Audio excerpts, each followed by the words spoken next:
Hi friends, குடிநீர் வழங்கல் துறை எக்ஸாமுக்கு வந்து ப்ரிப்பேர் பண்ணிட்டுருக்கோம். 2018 கொஷின் பேப்பரு பார்ட் 12 சரிங்களா? இதுக்கு முன்னாடி போட்ட பார்ட்ஸ் பார்க்காதவங்க அதுக்கான பிளேலிஸ்ட் கிரியேட் பண்ணியிருக்கேன். சரி, தனியாக ஒரு பிளேலிஸ்ட்டே இருக்குது, குடிநீர் வடிகால் வாரியம்னு சொல்லிட்டு. அதுக்கான லிங்க்கை இந்த வீடியோவில் டிஸ்கிரிப்ஷனில் தரேன், செக் பண்ணிவிட்டு பார்த்து யூஸ் பண்ணிக்கோங்க. சரிங்களா?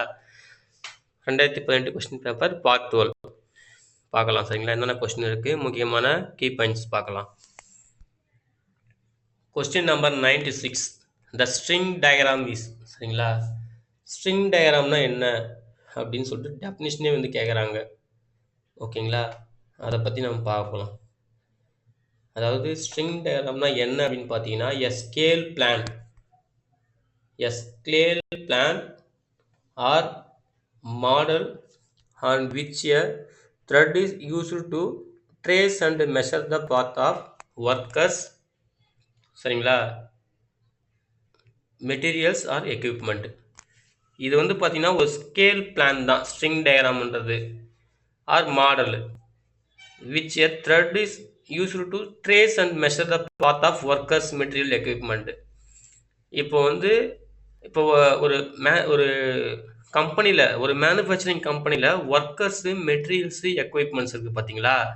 அதை வந்து அந்த ட்ரேஸ் பண்ணுறது தான். அவங்க என்னென்ன ஒர்க் பண்ணிகிட்ருக்காங்க, எங்கெங்கே பொசிஷனில் இருக்காங்க, மெட்டீரியல்ஸ் வந்து எந்தெந்த பொசிஷனில் இருக்குது, இப்போ என்ன ஆப்ரேஷனில் இருக்குது, இல்லை டிரான்ஸ்போர்ட்டேஷனில் இருக்கா, ஏதாவது மூவ்மெண்ட்டில் இருக்கா, அதே போல் எக்யூப்மெண்ட்டு, மிஷின்ஸ்லாம் எந்தெந்த பொசிஷனில் இருக்குது, என்னென்ன ஆப்ரேஷன் போயிட்டுருக்கு அப்படின்றத டீட்டெயிலாக வந்து அதை ட்ரேஸ் பண்ணுறது. சரிங்களா?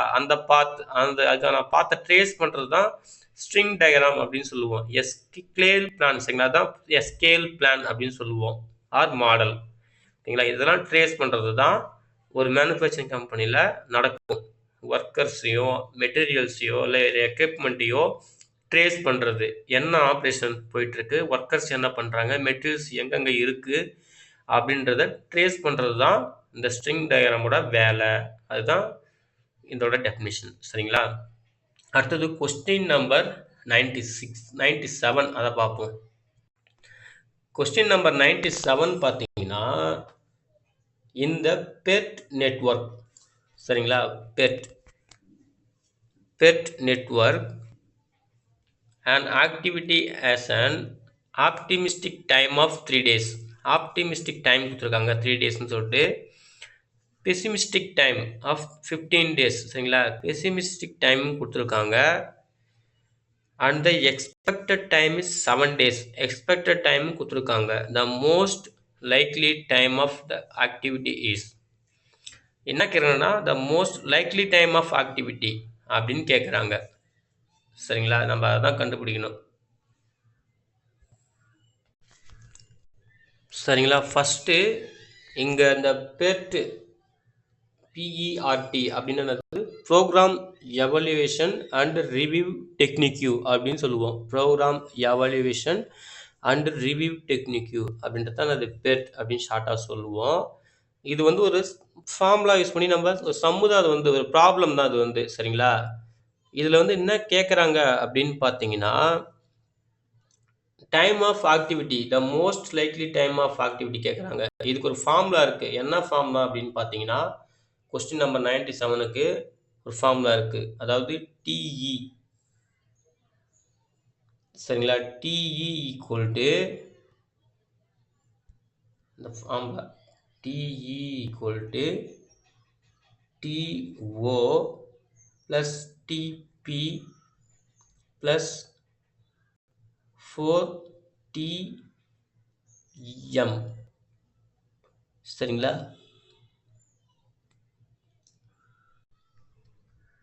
சரிங்களா? இதுதான் ஃபார்முலா.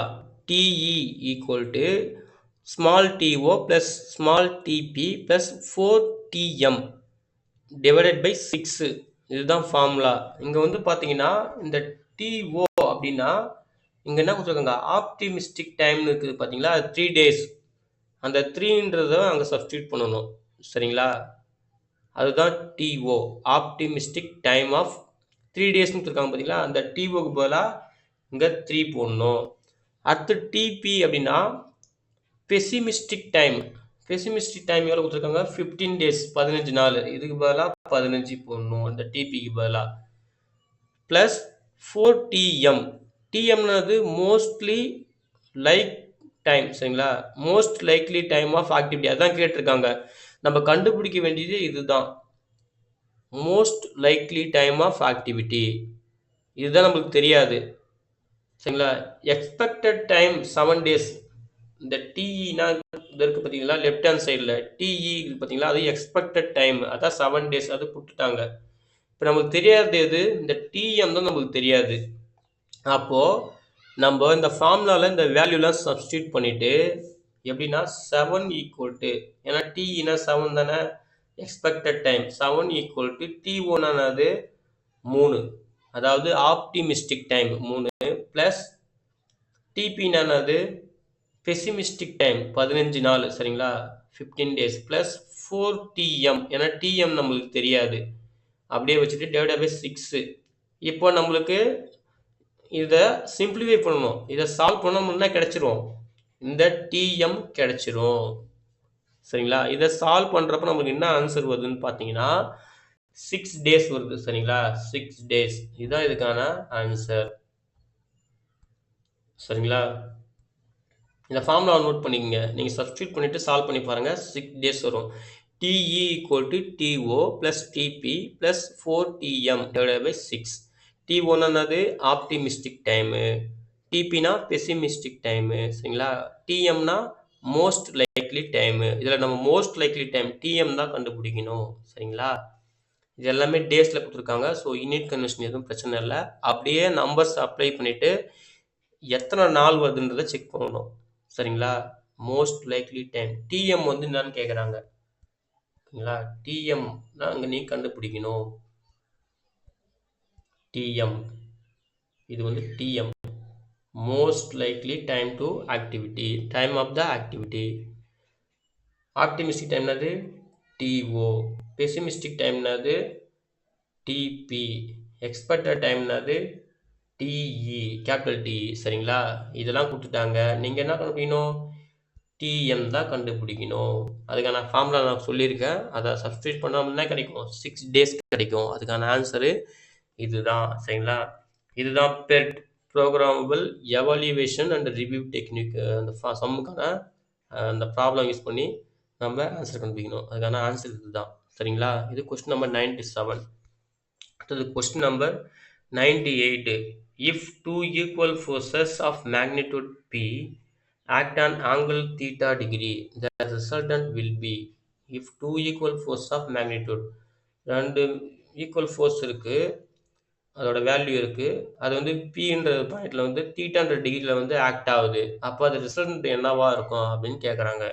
அதுக்கு ஆன்சர் பார்த்தீங்கன்னா 2p cos theta by 2, 2p cos theta by 2, 2p cos theta by 2, சரிங்களா. அதாவது ரெண்டு ஃபோர்ஸ் ரெண்டு ஈக்குவலான ஃபோர்ஸ் பின்ற அதுதான் பி, சரிங்களா. பின்னு ஃபோர்ஸு, அது தீட்டா டிகிரின்ற இதில் ஆக்ட் ஆயிடுச்சு. அப்படி ஆக்டாக இருந்துச்சுங்கன்னா அதோட ரிசல்ட் என்னவா கேட்குறாங்க, ரிசல்டன்ட் ஃபோர்ஸ்னு சொல்லுவோம்ல, அது என்னவா இருக்கும் அப்படின்னு கேட்குறாங்க, சரிங்களா. அதுதான் 2p cos theta by 2, இதுதான் இதுக்கான ஆன்சர். Question number 98. அடுத்து question number 99. On a ladder, ஒரு ஏணி, ரெஸ்டிங் ஆன் ஸ்மூத் கிரவுண்டு, ஒரு ஸ்மூத் கிரவுண்டு ரெஸ்ட் ஆகிருக்கு, லேர்னிங் அகைன்ஸ்ட் வெர்டிக்கல் வால், ஒரு வெர்டிக்கல் வால் இருக்குது, இந்த வெர்டிக்கல் வாலில் ஆனால் ஸ்மூத் கிரவுண்டு, இது ஸ்மூத் கிரவுண்டு, சரிங்களா, இது ஸ்மூத் கிரவுண்டு, அதில் ரெஸ்ட் ஆகிருக்கு, சரிங்களா. அப்படி இருந்துச்சுன்னா the force of friction will be, இது ரெஸ்டிங் ஆகிருக்கு ஸ்மூத் கிரவுண்டு, ஆனால் வெர்டிக்கல் வாலில் சாஞ்சு இருக்குது, லேர்னிங் அகைன்ஸ்ட் வெர்டிக்கல் வால் அப்படின்னு சொன்னால் the force of friction will be என்னவா இருக்கும் அப்படின்னு கேட்குறாங்க. என்னவா இருக்குன்னா upwards at its upper end, சரிங்களா, upwards its upper end, சரிங்களா. இது அதாவது இந்த பக்கம் சாயும் அப்படின்னு சொல்கிறாங்க, அப்பர் எண்டு பக்கம் இப்படி சாயும் அப்படின்றது தான் சொல்கிறாங்க, சரிங்களா. upwards at its upper end, ஓகேங்களா? இதுதான் அதுக்கான answer. upwards upwards it upwards at its upper end. சரிங்களா? கொஸ்டின் நம்பர் 99க்கு ஆன்சர் சி, ஆப்ஷன் சி. அடுத்தது question number 100. a ship will sink. ஒரு ஷிப் வந்து will sink, சுருங்கும், if it does not displace water equal to its own. அதாவது அதோட இந்த water வந்து டிஸ்பிளேஸ் பண்ணணும் இல்லையா? இப்போ ஷிப் வந்து தண்ணியில் இருக்குது. தண்ணியில் இருக்கும்போது என்ன ஆகும்? அதோட எதை பொறுத்து வந்து அதை வாட்டர் வந்து வெளியே தள்ளும் அப்படின்னு கேட்குறாங்க. இந்த ஃபாலோவிங் ப்ராப்பர்ட்டிஸில் வால்யூமா, டென்சிட்டியா, சர்ஃபேஸ் ஏரியாவா, வெயிட்டா அப்படின்னு கேட்குறாங்க. இல்லைன்னா ஷிப் என்ன ஆகும்? உள்ளே முழுகிடும். அதுக்கு ஏற்ற மாதிரி என்ன பண்ணும்? அந்த ஷிப் வந்து அது எதை பேஸ் பண்ணி அந்த வாட்டர் வந்து டிஸ்பிளேஸ் பண்ணும். சப்போஸ் இங்கே வந்து டிஸ்பிளேஸ் பண்ணலை அப்படின்னா ஷிப்பு வந்து மூழ்கும். அப்போது எது வந்து அங்கே மேக்ஸிமம் ப்ளே பண்ணுது அப்படின்னு பார்த்தீங்கன்னா வெயிட்டு. இப்போ ஒரு கடலில் வந்து ஒரு கப்பல் போயிட்டுருக்கு, சரிங்களா? ஒரு கப்பல் போயிட்டுருக்குன்னா வச்சுக்கோங்க, அந்த கப்பலோட வெயிட்டை பொறுத்து தான் என்ன ஆகும்? அந்த தண்ணி வந்து தள்ளும், டிஸ்பிளேஸ் ஆகும். இப்போ சப்போஸ் இங்கே என்ன சொல்கிறேன்னா, இஃப் அந்த ஷிப்பு வந்து if does not displays water equal, அது வந்து வாட்டரே டிஸ்பிளேஸ் பண்ணலை அப்படின்னா அந்த ஷிப்பு முழுகும். அப்போது இங்கே எது வந்து மெயினாக ப்ளே பண்ணுது? அதோட வெயிட்டை பொறுத்து அந்த வாட்டர் என்ன ஆகணும்? டிஸ்பிளே ஆகணும். அப்போ தான் கப்பல் முழுகாது. கப்பல் வந்து அது ஃப்ளோவில் போயிட்டே இருக்கும். ஆனால் அங்கே என்ன கேட்குறாங்கன்னா, கப்பல் வந்து மூழ்கும் இப்போ வந்து வாட்டர் வந்து டிஸ்பிளேஸ் பண்ணலை அப்படின்னு சொன்னான், சரிங்களா? வாட்டர் வந்து டிஸ்பிளேஸ் ஆகலை. எதை பொறுத்து டிஸ்பிளேஸ் ஆகும், எதை பொறுத்து டிஸ்பிளேஸ் ஆகலை, எல்லாமே ஒன்று தான். இப்போ கொஸ்டின் இப்படி கூட கேட்கலாம். இப்போது ஒரு கப்பல் வந்து மூழ்காமல் இருக்கணும். அப்போது இப்போ வந்து வாட்டர் வந்து டிஸ்பிளேஸ் ஆகணும். அப்போ எதை பொறுத்து அது டிஸ்பிளேஸ் ஆகும் அப்படின்னு கேட்கலாம், சரிங்களா? A ship will not sink, cannot be sink. So எதை பொறுத்து அது வந்து டிஸ்பிளேஸ் ஆகாது, சாரி, வாட்டர் வந்து டிஸ்பிளேஸ் ஆகும் அப்படின்னு கேட்கலாம், சரிங்களா? மூழ்காமல் இருக்கிறதுக்கு ஒரு கப்பல் வந்து இங்கே என்ன கேட்குறேன்னா, ஒரு கப்பல் மூழ்க போகுது. ஏன் மூழ்க போகுதுன்னா, அது வந்து அதுக்கு ஈக்குவலான வாட்டர் வந்து டிஸ்பிளேஸ் பண்ணலை. எதுக்கு ஈக்குவலான அதுக்கு டிஸ்பிளேஸ் பண்ணலை? அதோட own weight, its own weight, சரிங்களா? அந்த வெயிட்டை பொறுத்து தான் அந்த வாட்டர் என்ன பண்ணும்? டிஸ்பிளேஸ் பண்ணும். அப்போ தான் கப்பல் வந்து அதோட ஃப்ளோவில் போயிட்டே இருக்கும், சரிங்களா? இதுதான் இதுக்கான ஆன்சர். Question number 100. அடுத்த question number 101. A particle moves along a straight line such that distance x. ஒரு பார்ட்டிகல்ஸ் வந்து ஒரு ஸ்ட்ரெயிட் லைனில் எக்ஸ்ன்ற டிஸ்டன்ஸ் வந்து மூவ் ஆகுது t செகண்ட்ஸு, சரிங்களா? டீன்ற டைமுக்கு வந்து மூவ் ஆகுது. ஸோ அது வந்து கிவன் பை அந்த ஈக்குவேஷனை கொடுத்துருக்காங்க, x equal to t square into t minus 4. என்ன கேட்குறாங்கன்னா, that acceleration of particle will be given by the equation. So ஆக்சலரேஷன் என்னவா இருக்கும் அந்த பார்ட்டிகளுக்கு இந்த ஈக்குவேஷனை பொறுத்து அப்படின்னு கேட்குறாங்க, சரிங்களா? என்ன ஈக்குவேஷன் கொடுத்துருக்காங்க? X equal to t square into t minus 4 இதுதான் கொடுத்துருக்காங்க. x equal to t square into t minus 4. இப்போ என்ன கேட்டிருக்காங்க? ஆக்சலரேஷன் கேட்டிருக்காங்க. ஆக்சலரேஷன் வந்து நம்ம கண்டுபிடிக்கணும், சரிங்களா? ஆக்சலரேஷன் கண்டுபிடித்தானா ஃபார்முலா ஃபஸ்ட் நமக்கு தெரியணும். இப்போது இங்கே பாருங்கள், இப்போ இந்த ஈக்குவேஷன் இருக்குல்ல, இந்த ஈக்குவேஷன் நம்ம என்ன பண்ணலாம்? அந்த டி ஸ்கொயரை ஃபஸ்ட்டு உள்ளே எடுத்து போயிடலாம். இந்த டி ஸ்கொயர் உள்ளே எடுத்து போனால் டி ஸ்கொயர் இன்ட்டு டீனாவும் டி கியூப் ஆகுமா? T square into 4 T square ஆகிடும். இப்போ நம்ம என்ன பண்ணோம்? ஃபஸ்ட்டு வந்து அதுக்கான வெலாசிட்டியை கண்டுபிடிக்கணும், சரிங்களா? v ஈக்குவல்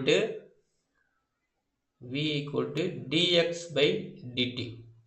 இதுக்கான வெலாசிட்டி கண்டுபிடிக்கணும்னா ஃபஸ்ட்டு இந்த கொடுத்துருக்க ஈக்குவேஷனை எக்ஸை பொறுத்து டெரிவேட்டிவ் பண்ணணும், சரிங்களா? எக்ஸை பொறுத்து டெரிவேட்டிவ் பண்ணணும். நமக்கு என்ன கிடைக்கும்? இந்த டி கியூப்னு இருக்குங்களா, டி கியூப் என்னவா மாறும்? 3t ஸ்கொயர்னு மாறும். நம்ம டிஃப்ரென்சியேஷன் ரூல்ஸ் தெரியும்ல, சரிங்களா? 3t ஸ்கொயரு மைனஸ் 8t மாறும், சரிங்களா? அங்கே பாருங்கள், இங்கே பாருங்கள் க்ளீனாக எழுதியிருக்கேன் பாருங்கள். இப்போ கொடுத்துருக்க ஈக்குவேஷன் அது x T square T minus T four சரிங்களா, டி மைனஸ் ஃபோரு. இப்போ இந்த டி ஸ்கொயரை உள்ளே எடுத்துன்னு வந்துட்டேன். So T square into T T கியூபாக ஆகிடும். Minus T square into four four T ஸ்கொயராக ஆகிடுமா.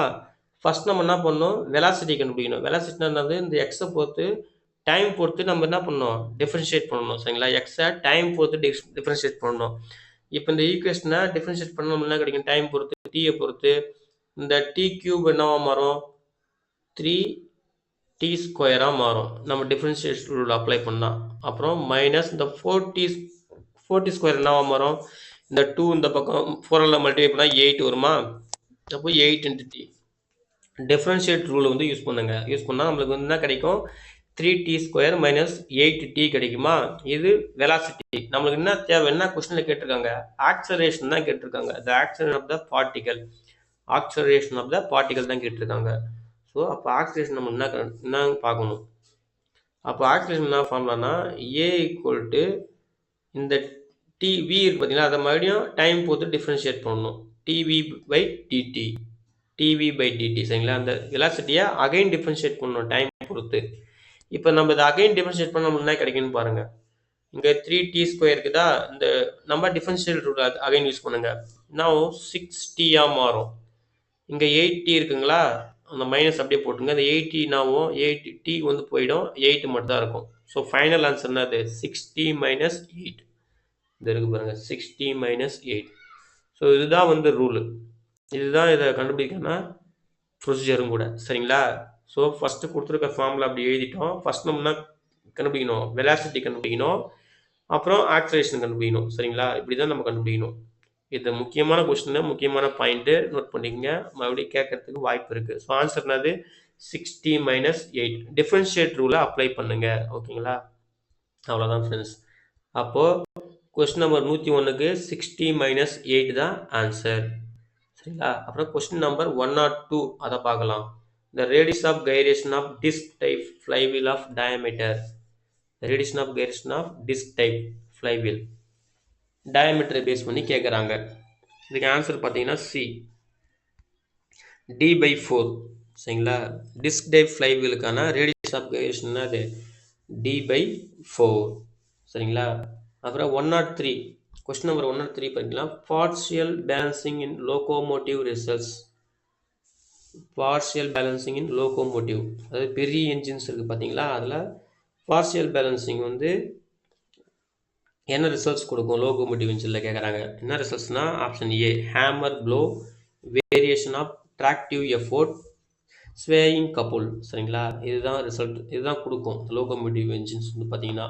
Hammer blow, variation of tractive effort, swaying couple சரிங்களா. இதுதான் அந்த பார்ஷியல் பேலன்சிங் அப்படின்ற ஒரு விஷயம் லோகோமோட்டிவ்ல இருந்துச்சுன்னா அது கொடுக்குற ரிசல்ட் இதுதான் சரிங்களா. இதுதான் 103க்கான ஆன்சர்.